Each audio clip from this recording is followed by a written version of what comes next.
Hello guys, welcome to our channel college treatment. HBTU Kanpur की counselling schedule process release हो चुकी है और कहीं ना कहीं इस प्रोसेस को समझना बहुत ज्यादा जरूरी है बिकॉज जो काउंसलिंग प्रोसेस है वो सारी की सारी मेन राउंड जो है वो जोसा के काउंसलिंग से पहले खत्म हो रही है, मतलब जेई एडवांस के आसपास ये काउंसलिंग सिस्टम खत्म हो जाएगी।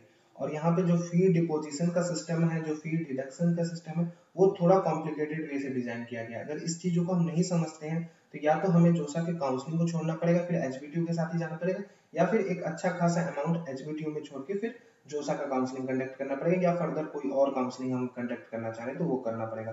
तो एक बार सिस्टम को सही तरीके से अगर हम समझ जाते हैं तो एक फेयर मीन से हम काउंसलिंग कंडक्ट कर सकते हैं। तो सारे प्रोसेसेस को यहाँ पे डिटेल में हम डिस्कस करेंगे। उससे पहले आपको प्रीवियस ईयर का कट ऑफ देख लेना। उसके लिए कॉलेज ट्री पॉइंट के एप्लीकेशन पे सारी कैटेगरी वाइज जो है प्रीवियस ईयर की एचबीटीयू की कट ऑफ वहाँ पे अवेलेबल है। अब इससे क्या होगा कि चीजें हमें समझ में आएंगी कि क्या प्रोबेबिलिटी है हमें एचबीटीयू मिलने की, और साथ ही साथ उसका प्लेसमेंट स्टैट क्या है प्रीवियस 2-3 सालों का, वो भी आप देख सकते हो। फीस स्ट्रक्चर क्या है, अदर यूपीटीयू के कॉलेजेस की भी डिटेल आप देख सकते हो। और जो कॉलेज प्रेडिक्टर है हमारा, वहाँ पे जेईई मेन के थ्रू जो मैक्सिमम कॉलेजेस मिल सकते हैं वहाँ पे आप कॉलेज प्रेडिक्टर भी यूज कर सकते हैं। एक मिनिमम चार्ज पे हमने जो फंक्शनैलिटी आपको अवेलेबल कराया है वहां से कम आप शॉर्टलिस्ट कर सकते हो कि आपके परसेंटाइल पे आपको कौन कौन सा कॉलेज मिल सकता है। तो बहुत इंपॉर्टेंट एप्लीकेशन है ड्यूरिंग द काउंसलिंग, तो कॉलेज ट्री पॉइंट के एप्लीकेशन को डाउनलोड कर लेना। अब आते हैं प्रोसेस पे। तो सबसे पहले आपको रजिस्ट्रेशन करना है। रजिस्ट्रेशन करने के बाद 2500 का पेमेंट करना है। अब ये 2500 का पेमेंट नॉन रिफंडेबल पेमेंट है, एज ए काउंसलिंग फीस है। ये आपकी फीस में एडजस्ट नहीं होगा, ये काउंसलिंग फीस आपसे 2500 लिया जा रहा है। इसके बाद आपको चॉइस फिलिंग करने का मौका दिया जाएगा। अब यहाँ पे आप मैक्सिमम चॉइसेस भर सकते हो, जो भी कॉलेजेस जो भी सॉरी ब्रांचेज आपको चाहिए एचबीटीयू के अंदर, वो मैक्सिमम ब्रांचेज आप भर सकते हो, लेकिन एक सही सीक्वेंस सही प्रायोरिटी में आपको भरना है। कोई भी इसकी लिमिटेशन नहीं होती। After the choice filling first round के अलॉटमेंट आ जाएगी। इन केस आपका फर्स्ट अलॉटमेंट में कोई भी ब्रांच अलॉट नहीं होता है तो आप सेकंड राउंड में ऑटोमेटिकली एलिजिबल हो। अब अलॉट हो जाता है तो क्या स्टेप्स फॉलो करने हैं। सबसे पहले आपको जो है सीट एक्सेप्ट करना पड़ेगा 20,000 का पेमेंट करके। अब ये जो 20,000 का पेमेंट है वो जनरल ओबीसी के लिए, एससी एसटी के लिए 12,000 का पेमेंट है। तो वहां पे आपको दो ऑप्शंस देखने को मिलेंगे, एक फ्रीज का ऑप्शन, एक फ्लोट का ऑप्शन। इन केस जो भी आपको ब्रांच मिला है उससे सेटिस्फाइड हो, या फिर आपको पहला ही प्रायोरिटी आपका मिल गया है तो आप ऑटोमेटिक फ्रीज पे चले जाओ। या फिर अगर आप फ्रीज करना चाहते हो, 2-3 प्रायोरिटी नीचे मिला फिर भी आप फ्रीज करना चाहते हो, तो आप फ्रीज का ऑप्शन ऑप्ट करोगे जैसे ही, तो आपको फर्दर जो एकेडमिक फीस है वो भी डिपॉजिट करना पड़ेगा। 1,35,000 टोटल फीस है, 20,000 आपने एक सीट एक्सेप्टेंस फीस पे किया, तो 1,15,000 आपको पे करना पड़ेगा जनरल ओबीसी, और एससी एसटी को 1,23,000 क्योंकि उन्होंने 12,000 का पेमेंट किया था। इन केस आप फ्लोट के ऑप्शन पे जा रहे हो तो वहीं 20,000 का आप पेमेंट कर रहे हो, तो वही चीजें आपको नेक्स्ट राउंड में अपग्रेडेशन के लिए एलिजिबल कर देंगी। अब यहाँ पे जो है इन केस उसके बाद आपको लगता है कि आपको विड्रॉल लेना है तो आपके 5,000 डिडक्ट होंगे। फर्स्ट राउंड में आप विड्रॉल ले सकते हो, ठीक है।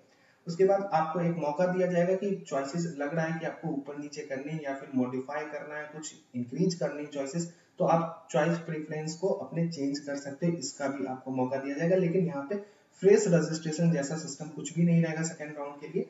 तो ये चीज केयरफुल रहना कि आपको फर्स्ट राउंड से ही एलिजिबल होना पड़ेगा काउंसलिंग में, ठीक है। उसके बाद सेकेंड राउंड की अलॉटमेंट आएगी। अब सेकेंड राउंड के अलॉटमेंट से चीजें थोड़ी सी चेंज होंगी। अब यहाँ पे क्या है, 2-3 तरीके के कैंडिडेट आएंगे। पहले वैसे कैंडिडेट जिनको फर्स्ट में भी नहीं मिला, सेकंड में भी नहीं मिला, वो ऑटोमेटिकली थर्ड में आप चले जाओगे। दूसरे वैसे कैंडिडेट जिनको फर्स्ट में तो मिल गया था, फर्स्ट में तो नहीं मिला था, सेकंड में मिल गया, तो उनको सेम प्रोसेस फॉलो करना है। 20,000 12,000 का पेमेंट करना है सीट एक्सेप्टेंस फीस, और आगे फर्दर फ्रीज फ्लोट जो भी ऑप्शन मैंने समझाया है वो ऑप्ट करना है। फ्लोट का ऑप्शन ऑप्ट करोगे तो नेक्स्ट राउंड में, फ्रीज का ऑप्शन ऑप्ट करोगे तो आपको रेस्ट अमाउंट पे करना पड़ेगा। लेकिन इन केस जिनका फर्स्ट राउंड में भी मिल गया था और सेकंड राउंड में कॉलेज मिलता है तो आपको फ्लोट ऑप्शन ऑप्ट करने के लिए 20,000 का फिर से पेमेंट करना होगा। ये नॉन रिफंडेबल की तरह बिहेव करेगा।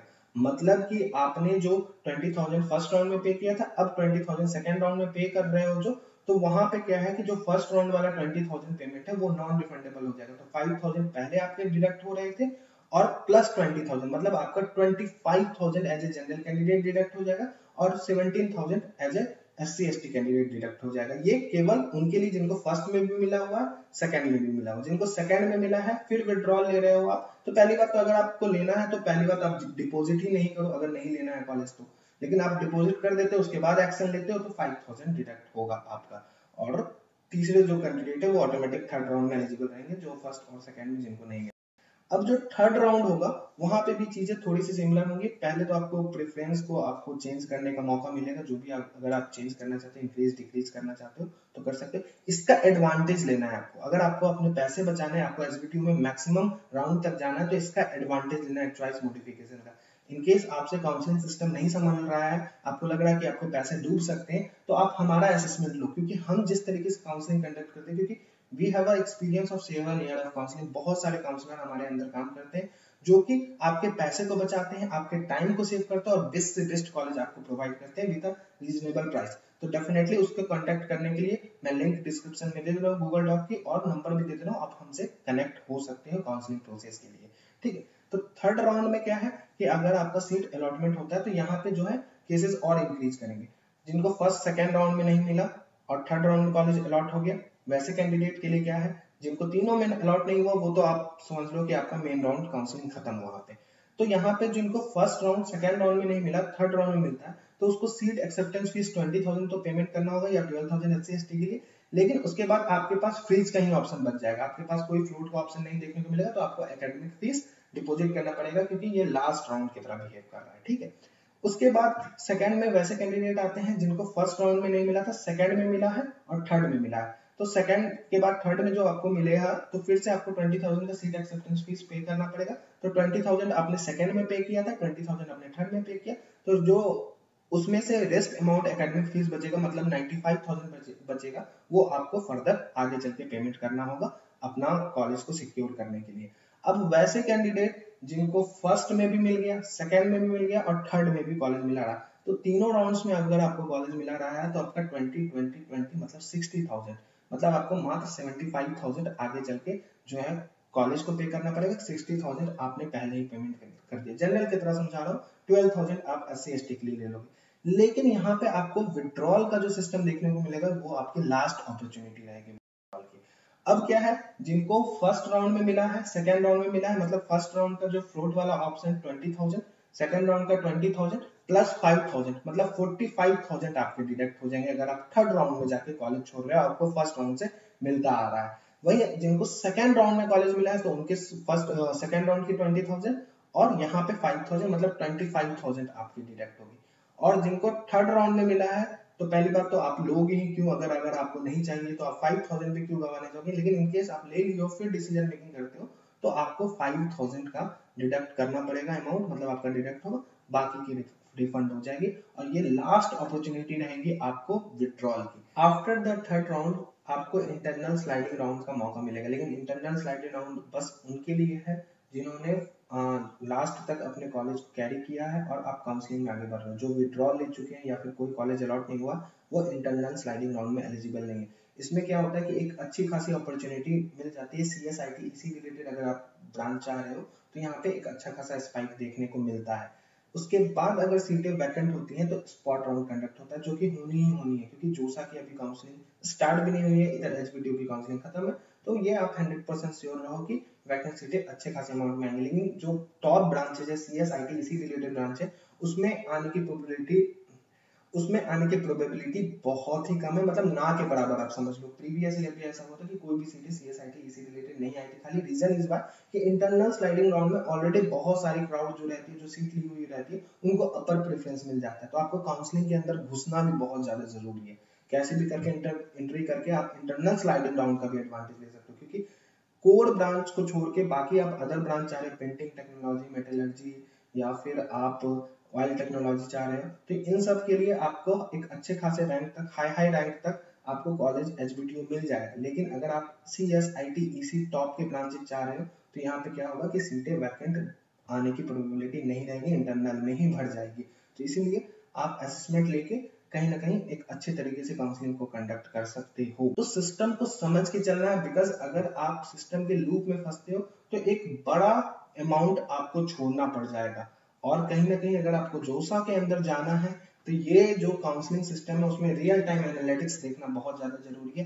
देखना जरूरी है कि किस साइड, किस पॉजिटिव वे में काउंसलिंग जा रही है, कहाँ पे हमें चॉइसेस इंक्रीज करने, कहाँ तक हमें लिमिटेड रखना है चॉइसेस को, ताकि हमारा जो पैसा है वो बच सके, हमें टॉप से टॉप ब्रांच मिल सके, ये सारे काउंसलिंग सिस्टम में होता है। सारी चीजें ऐसे ही वर्क कर। अगर आप कंप्लीट काउंसलिंग असेसमेंट लेते हो तो यहाँ पे हम आपकी हेल्प केवल एक काउंसलिंग में नहीं बल्कि मल्टीपल काउंसलिंग में करेंगे, ताकि आपका पैसा सेव हो सके, ताकि आपको इंडिया के बेस्ट कॉलेज मिल सके और आपको कोई भी रिस्क फैक्टर जो है उसका सामना ना करना पड़े। बेस्ट से बेस्ट कॉलेजेस आपको कम से कम अमाउंट में मिल सके। इस चीजों के लिए हम ये सर्विस प्रोवाइड करते हैं। तो उसके लिए आप डायरेक्टली हमारे से कनेक्टेड हो सकते हैं। कॉलेज टी पॉइंट का एप्लीकेशन डाउनलोड कर सकते हो, वहां से भी सब्सक्रिप्शन आप परचेज कर सकते हो। और कॉलेज प्रेडिक्टर तो डेफिनेटली यूज करना, ताकि जेईई मेन में आपकी जो भी परसेंटाइल बनी है, आपकी चाहे 10 परसेंटाइल, 20 परसेंटाइल, 40 परसेंटाइल बनी है, आप देख सको कि कहाँ कहाँ की आप काउंसलिंग कंडक्ट कर सकते हो और उनमें कौन कौन से आपको कॉलेज मिल सकते हैं, ताकि आपका कॉलेज शॉर्टलिस्ट हो जाए। एक 399 का मिनिमम चार्ज हमने रखा है, जहां पे आप कम से कम पूरी की पूरी जो सिस्टम्स हैं वो एक साथ देख सकते हैं। प्लेसमेंट क्या रहा है कॉलेज का, जो कॉलेज आपको मिल रहा है, राउंड वाइज कट ऑफ क्या रहा है, फिल्टर का ऑप्शन यूज करके computer science related, IT related branch आपको कहाँ कहाँ मिल रहा है, सारी फंक्शनैलिटी आपको वन पेज पे मिलती है। तो इसके लिए वर्क लगता है, एफर्ट लगता है, कहीं ना कहीं टेक्निकल टीम रहती है, तो उसके लिए एक मिनिमम चार्ज, ताकि हम आपको बेहतर से बेहतर सर्विस प्रोवाइड कर पाए, इसके लिए हमने रखा। तो डेफिनेटली यूज करके देखना। कुछ प्रेडिक्टर फ्री भी हैं, जोसा के प्रेडिक्टर फ्री है, सीसैप के प्रेडिक्टर फ्री है, बाकी जो प्रेडिक्टर है उसमें एक छोटा सा अमाउंट 399 में आपका पूरा का पूरा कंप्लीट प्रेडिक्टर फ्री हो जाता है। तो डेफिनेटली जाओ, जाके ट्राई करो। अभी और भी बहुत सारे प्रेडिक्टर संडे मंडे तक ऐड हो जाएंगे। Thank you and best of luck. After getting JEE Main rank, many confusions arise in our mind as to what best colleges in India we can get according to our rank, what counselings we should sit for, etc. To address all these, College T Point application has brought a complete solution. You can use its college predictor to see what colleges you can get in the different counseling processes, and you can fill your choices in the perfect manner. For this, you have to follow a few simple steps. You have to go to the college predictor option and select JEE Main there. Inside JEE Main, whatever counselings are present, you just have to check your probability in them. You have to fill your basic details and submit. The colleges that you can get in that counseling will be shown to you. You can apply the filter option to see the colleges you can get in your desired branches. Moreover, you can use the placement option to see the past placement record of a college. You can use the fee structure option to see what the last 4 years fees were like. And you can easily see the round in which you will get the college from the round-wise cutoff option. All these functionalities are available in the College T Point app. So, what are you waiting for? Go use College T Point's College Predictor and find out which among India's best colleges you can get.